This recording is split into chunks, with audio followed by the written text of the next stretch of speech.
Come with me as we make English muffins. You can go ahead and pause this here, that way you can get the ingredients.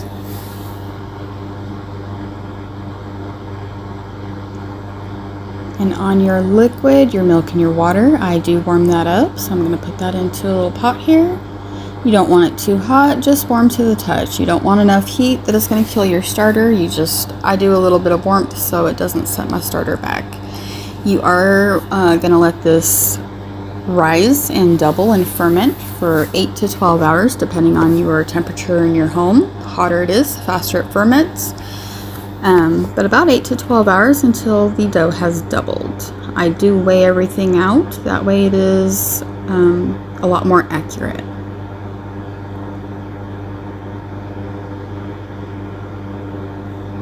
Now here, after you add your liquid, you want to make sure you mix that starter and your liquid up really well. Get that all broke up and incorporated so that your starter is well incorporated all throughout your dough. Now here I add my flour first, and then I'll make a little well in there and add my salt. I do that so that the salt doesn't interact with the starter as bad. And from there, you're just going to knead it up as you knead. Your dough will get a little sticky.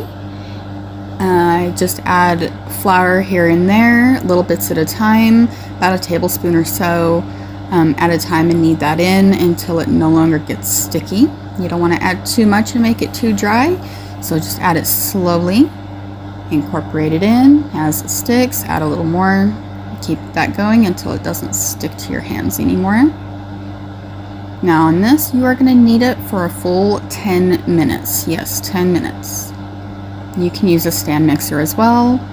I like doing it the old-fashioned way. Now once this is all kneaded up, we will make sure it stays covered. I'll put some olive oil on it so that it stays hydrated, and then we'll cover it for 8 to 12 hours and catch it the next day. Here's the next day, and I'm on my pan. Got some cornmeal on it, and you do that so it doesn't stick. Again, I weigh these out so that all my muffins are pretty much the same size. I like to do about 110 grams because I like my English muffins to be bigger than the ones you can buy. That tends to make it to where your egg fits real nicely on that.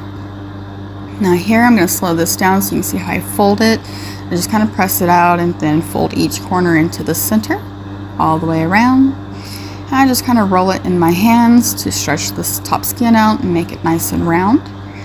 That way when I pat it out, it stays pretty round. Now on these, you'll notice the first few of them pat out real nice for me, and then after that, they kind of stop patting out for me. If you experience that, it's because the gluten is activated in it.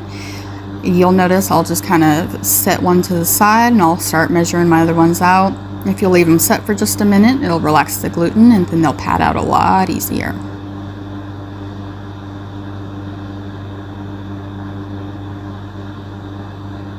And then after these get all patted out, like I said, I get about 10 of them. Once they get patted out, I will dust them with cornmeal on the top and then cover them for about an hour and a half to 2 hours. You want them to rise a little bit. You just want to see a little puffiness. You're not looking for a bunch of size, but you're just looking for a little puffiness.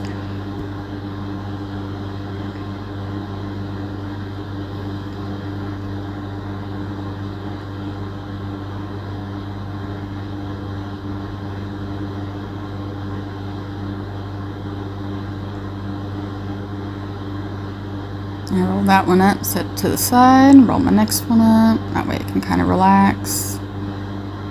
Pat the first one out, measure another one, pat that one out, keep going.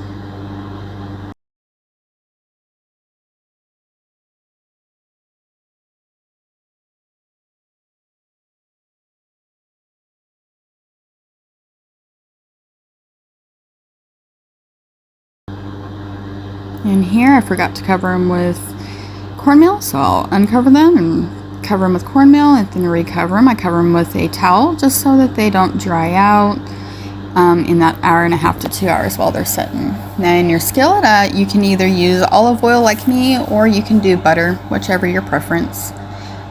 I do a skillet, cast iron skillet works best, and I do it on medium heat. Cook them for 7 minutes covered. You need that steam to have them puff.